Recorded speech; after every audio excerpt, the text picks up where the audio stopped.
నాకు చేతనైనా కాకపోయినా నా కట్టె కాలే వరకు తెలంగాణకు అన్యాయం జరిగితే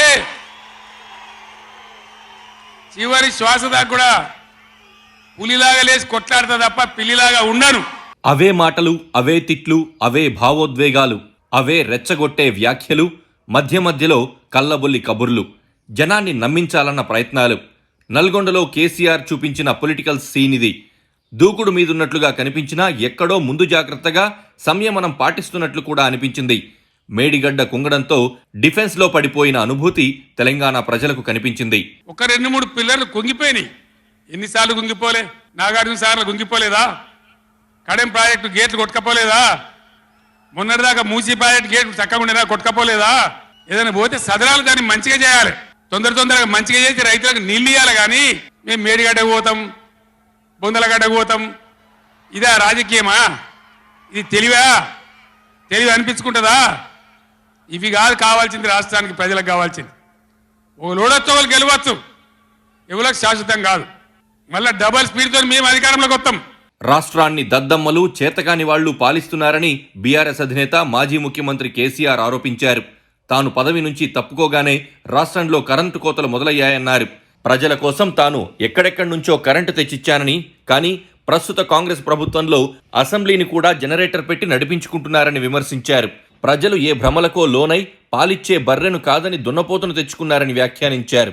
అయినా తమకు అప్పజెప్పిన ప్రతిపక్ష బాధ్యతను సమర్థవంతంగా నిర్వహిస్తామని, తెలంగాణ ప్రజల హక్కుల కోసం పోరాటం సాగిస్తామని చెప్పారు. మళ్లీ రెట్టింపు వేగంతో అధికారంలోకి వస్తామని ప్రకటించారు. నిజానికి దద్దమ్మలు, సన్నాసులు, చేతకాని వాళ్లు ఇలాంటి మాటలు మలిదశ ఉద్యమంలో కేసీఆర్ తెలంగాణ జనంపైకి వదిలిన బాణాలనే చెప్పాలి. అప్పట్లో కేసీఆర్ స్పీచ్లతో యువత భావోద్వేగాలకు లోనైన సందర్భాలు కూడా చాలానే ఉన్నాయి. ఉద్యమాన్ని రక్తపాత రహితంగా చివరికంటా నిలబెట్టేందుకు కూడా ఆయన తిట్ల పురాణం ఉపయోగపడింది. ఇప్పుడు 10 ఏళ్ల తర్వాత ఆ భావోద్వేగం లేదు. తెలంగాణ వచ్చిన తర్వాత అభివృద్ధి, సంక్షేమంపై ప్రభుత్వాలు చేస్తున్నదేంటి అనేది మాత్రమే ఇప్పుడు జనంలో మెదులుతున్న అంశం. ఈ క్రమంలో కేసీఆర్ కుటుంబం బొక్కిందెంత, బీఆర్ఎస్ నేతలు తిన్నదెంత అన్నదే ఇప్పుడు చర్చనీయాంశం. ఆ సంగతి కేసీఆర్ అర్థం చేసుకున్నారో లేదో తన పాత ధోరణిలోనే మాట్లాడుతున్నారు. కొట్లాడదాం, చెలో నల్గొండ ఇయ్యంగానే పిక్క సచ్చుడు ఇజ్జత్ మానం పోతుంది రాబాయి. కేసీఆర్ బొబ్బ పెడితే ఏం చేస్తామని చేతులు విసుకొని కాళ్ళు విసుకొని అర్జెంటుగా బడ్జెట్ పక్కకు పెట్టి శాసనసభలో తీర్మానం పెట్టిండ్రు. ఆ తీర్మానం కూడా చక్కగా లేదు. వాళ్ళ తెలివి సల్లారా తాగునీళ్ళు అని పెట్టిండ్రు.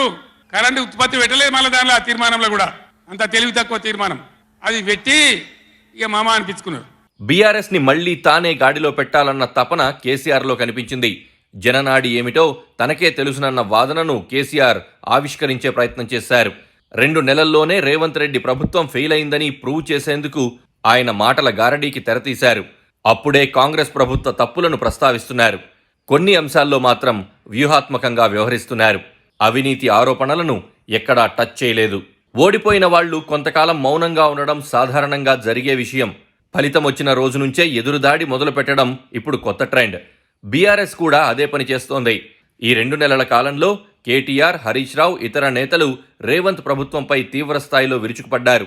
అధికారానికొచ్చి 100 రోజులు కాకముందే ఆ 6 గ్యారంటీల సంగతేమిటని నిలదీస్తున్నారు. అప్పుడప్పుడు ఎదురుదాడికి గురై తిట్లు తింటున్నారు. ఇప్పుడు గులాబీ దళపతి కేసీఆర్ అదే పని చేస్తున్నారు. పైగా కాంగ్రెస్ను గెలిపించినందుకు తెలంగాణ ప్రజలను కూడా తప్పుబడుతున్నారు. పాలిచ్చే బర్రెను వదిలేసి దున్నపోతును తెచ్చుకున్నారన్నది కేసీఆర్ ఆరోపణ. ఇక రైతు బంధు అడిగితే చెప్పుతో కొట్టాలని అంటున్నారని, రైతులు చెప్పులతో కొడితే కాంగ్రెస్ నేతలు 32 పళ్ళు రాలిపోతాయని అంటూ అన్నదాతలను రెచ్చగొట్టే ప్రయత్నం చేశారు. అన్నదాతలను పట్టుకొని రైతులను పట్టుకొని రైతు బంధు అడిగానని చెప్పుతో కొట్టున్నట్టవా? ఎన్ని గుండెలురా మీకు? ఎట్లా మాట్లాడతారు? కండకావరమా? కన్ను నెత్తికొచ్చినాయా?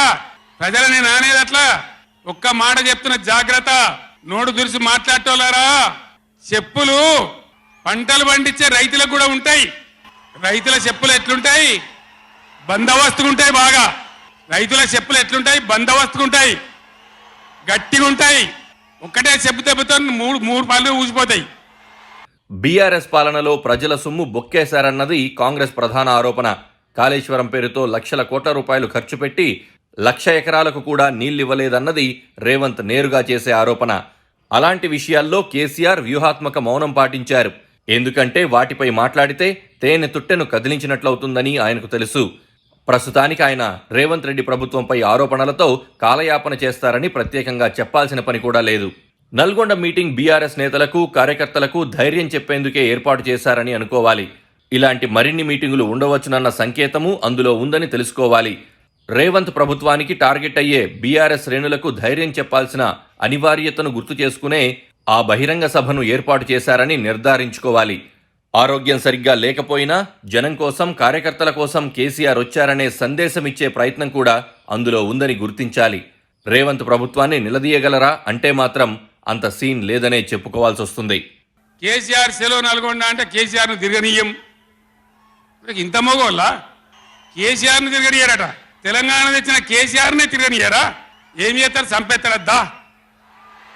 చంపుతావా? దా వ్యాపారం చంపుతావుదా? కేసీఆర్ని చంపి మీరు ఉంటారా?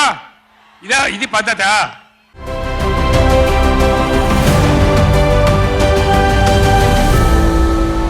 Please do subscribe to. Please do subscribe to. Please do subscribe to. Please do subscribe to. Please do subscribe to. Please do subscribe to KTV Telugu.